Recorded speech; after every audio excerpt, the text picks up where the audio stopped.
If you're running a small business or freelancing, or if you're an entrepreneur or even on a corporate team and you're trying to get ahead, you know how it feels. So much information coming at you from every direction. What if you could just cut through all the noise and get to the insights that really matter just for what you're doing? That's what we're going for in this deep dive today. We're zeroing in on AI entrepreneurship in 2025. Yeah, We want to cut through the hype, figure out what the real opportunities are, and give you strategies you can actually use. We've been digging into this from all angles. absolutely. We're going to lay it all out. Why this moment feels so important, the pitfalls to avoid, how to get started without breaking the bank, and even some cool new concepts like service as a software. Right. By the end of this, you shouldn't just feel informed, you should feel ready to take action. Yeah, it's really not just about AI being here. It's more about how do we use it? Right. These tools were getting easier to use. They're more powerful. Yeah. How do we apply them, even if we're not tech wizards? It's for everybody. Let's jump into why 2025 feels like such a pivotal year for AI in business. What makes it stand out? Well, if you look at the big picture, the projections for the global AI market are just enormous. We're talking trillions of dollars. Wow. But what's really important for you right now is that we're still kind of in the early stages of like everyone using AI. Think about the internet when it first started. Okay. Everyone was rushing to get those domain names right. Early web developers, they had a huge opportunity. It's kind of like that with AI right now. You have a real chance to become an expert, build something big before it gets super crowded. So it's that first mover advantage. Exactly. In a few years, you don't want to look back and think, man, I wish I'd started earlier. Yeah. This is the time to jump in, get ahead of this huge technological shift that's already happening. For a lot of us, myself included sometimes, AI just sounds intimidating. You need to be a tech genius to even think about using it. Is that still true? Yeah. Oh, that's a big myth we need to bust right now. It's totally changed. You don't need a computer science degree anymore. There's so many user-friendly tools out there, no code, low code. Even AI is helping, with these coding assistants that can do some of the heavy lifting for you. So no need to become a software engineer. No, not at all. What's really valuable now is what you already know. Your understanding of your industry, your customers, the problems you're solving. Okay. That's your superpower in the AI world, the ins and outs of your field. Now imagine combining that with the power of AI to create targeted solutions. Right, that makes it more accessible. So if I'm using my existing expertise, how do I find my own unique angle in the AI world? That's where the unique value zone comes in, your UVZ. It's about finding that sweet spot where there's a problem that AI is perfect for solving and where your knowledge gives you an edge. So not just saying I use AI, but more like I use AI to solve this specific problem for this specific type of client. Exactly. The more specific you are, the better. You'll attract clients who need that exact solution, and you'll be the expert. Got it. Focus is key. But getting clients, that's always a challenge, especially when you're starting out. How do you get people interested in an AI-powered business right from the beginning? You're right, that is a big hurdle for a lot of new businesses. Client acquisition is often the biggest challenge early on. Yeah. One key strategy is building your personal brand. Think about it. You're not just selling a piece of technology. You're selling your expertise, your understanding of their problems, and your ability to use AI to get them results. You put yourself out there more. Yes. Share your journey with AI, the insights you're gaining, and how it applies to your niche. Creating valuable content is huge. Short posts, articles, videos, whatever works for you. Sharing knowledge establishes you as a thought leader. That makes sense. Build trust, attract the right clients. Now, learning these AI tools, it's not going to happen overnight. Of course not. There's definitely a learning curve. Be ready to invest the time and effort. It takes practice. Don't get discouraged by setbacks. They're all part of the process. Yeah. What's really interesting is that you learn the most by actually doing it. Okay. Try to automate a task for your own business or maybe help someone in your network. Hands-on experience is so valuable. So don't just read about it, actually build something. Exactly. That's when things click. And when you're talking to potential clients about AI solutions, what should you really focus on? I'd say the benefits they'll get, not just the fact that it's AI. You got it. Businesses want results. They want to see a positive impact on their bottom line, Right. whether it's saving time, cutting costs, increasing revenue, or happier customers. And what's really cool is that you get to see that positive impact firsthand. Yeah, that's rewarding. It's about helping businesses do things they couldn't do before. It's about that leverage.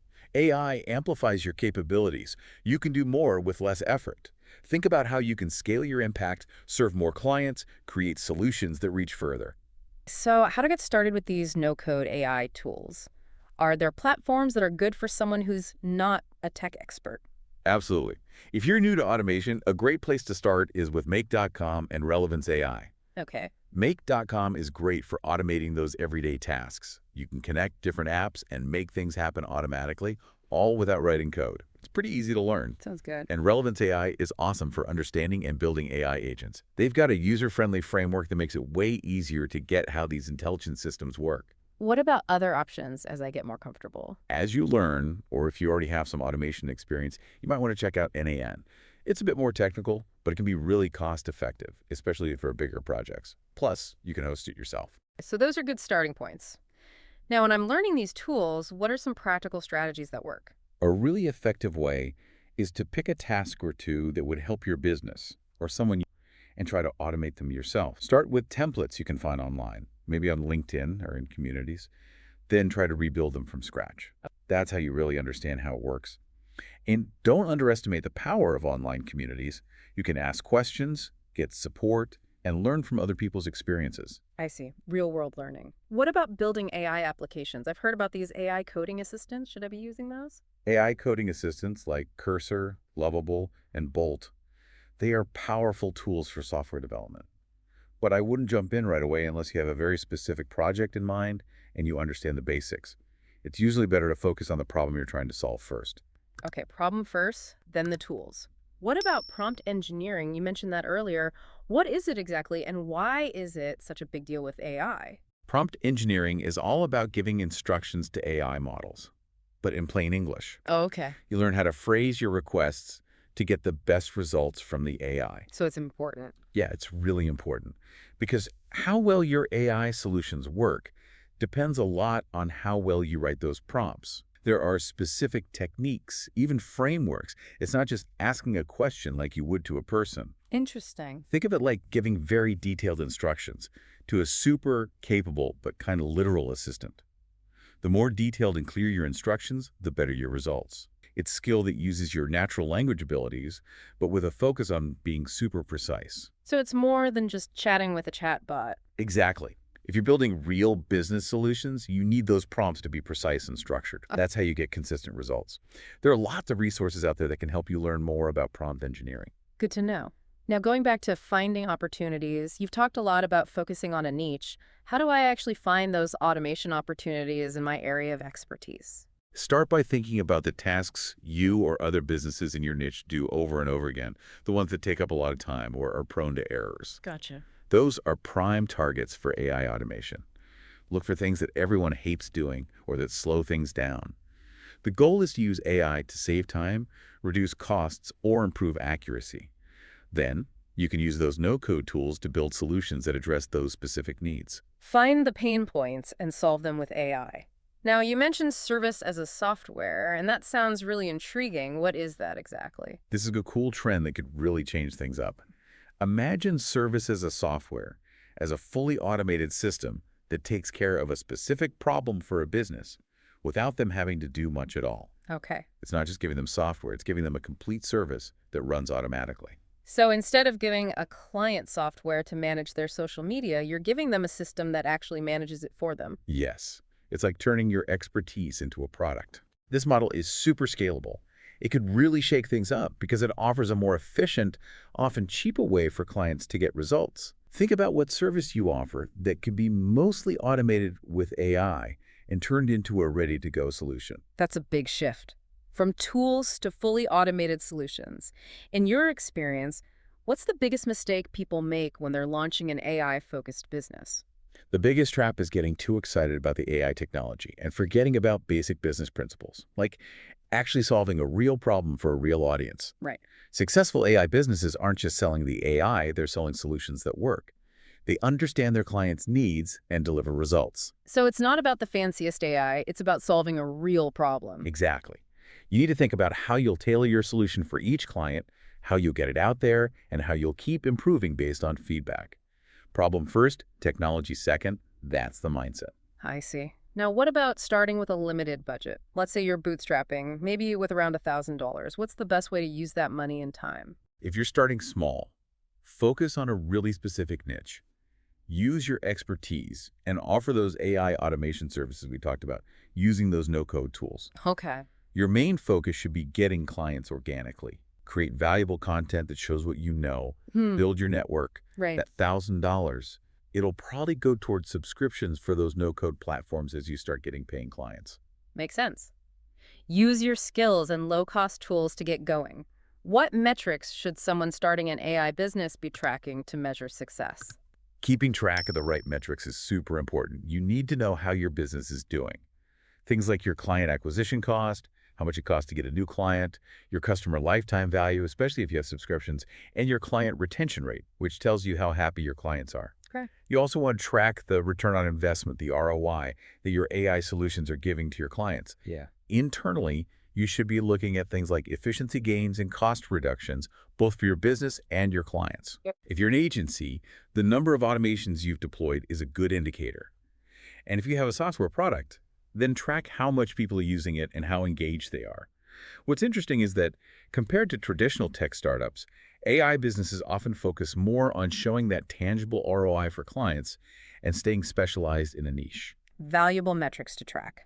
Now, how do I build a strong brand and community around my AI product or service, especially in the early days? It all starts with knowing your unique value zone and staying focused on your niche. Then, build your personal brand by sharing valuable content on the platforms where your ideal clients hang out. Places like LinkedIn, maybe start a YouTube channel, engage on X, those kinds of things. Talk to your audience, answer questions, and think about creating a little community of your own. Show them how your solution can help them. Be yourself and share your story. Go above and beyond for your early clients. And remember, consistency is key. Become the go-to expert. Really connect with the people who need what you're building. And if you're enjoying this, hit that like button and share it with someone who might find it useful. Spread the knowledge. Now, before I invest too much time and resources, how can I make sure there's actually a demand for my AI product idea? How do I validate it? First, go back to your unique value zone. Are you focused on a specific niche with a real problem?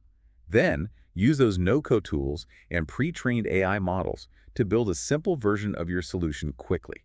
Get it out there fast and get feedback from your target audience. Maybe offer some initial services, even if you're doing some things manually behind the scenes. Building your personal brand is also a good way to test the waters. So test it out, get real feedback. Exactly. And always remember, does this actually solve a problem for your users? That's the most important thing. Now, you talked about using pre-trained AI models to speed up development. What does that look like in practice? Those pre-trained models and APIs are like ready-made building blocks that let you build a basic version of your product, your MVP, super fast. You get access to powerful AI features like understanding language or recognizing images without being a tech expert or spending months training your own models. No-code platforms often make it easy to plug these pre-trained models right into your workflows.